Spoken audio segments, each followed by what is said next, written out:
All right, next talk, arriving at the stage just in time, is Stefan Dziembowski, who's going to talk about non-malleable codes in the split-state model.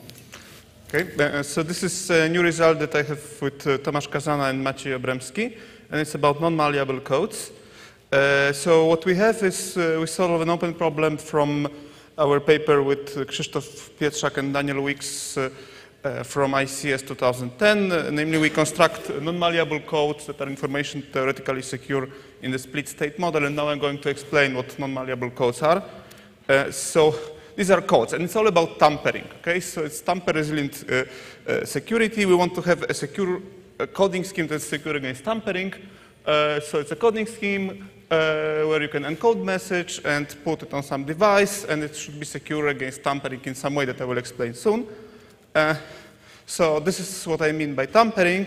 So we assume that there is an adversary that can take the device where we have the encoded message and do something with it. So can apply some function from some family of functions f to this encoded word, and then we get some decoded word that's probably different than what was encoded before. And we can also write it like this. So we have a source message, we have a code word, then there is this function f that's applied to the code word, we get some C star, and then we decode, and we want to have some meaningful security there. So, well, of course, it all depends on the family of functions f from which this little f is taken, but it's not really clear what we can hope for here, because like, if this function f includes, if we don't put any restrictions on function f, then, for example, we could simply put any encoding of any message we want.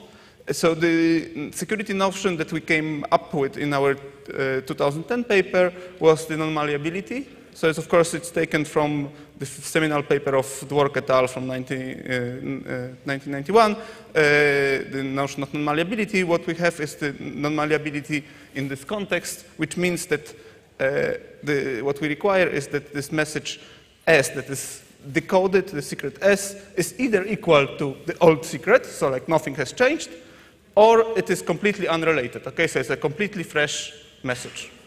And what we have in this 2010 paper is we construct non-malleable codes secure against some interesting families F. And one example of interesting family is a family where the adversary can tamper with the encoded word in this way that we assume that this word, the code word, is composed of two parts, and the adversary can tamper with both parts independently, but cannot apply a joint function on all the code word. So, for example, here he can tamper, he can apply one function to one half and another function to the other half, and this is called a split state. It was used also in the context of leakage. And what we have in this old paper was leakage. Where leakage. Now it's tampering. So we have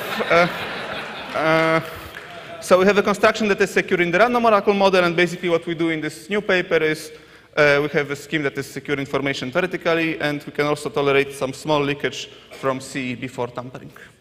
Okay, thank you.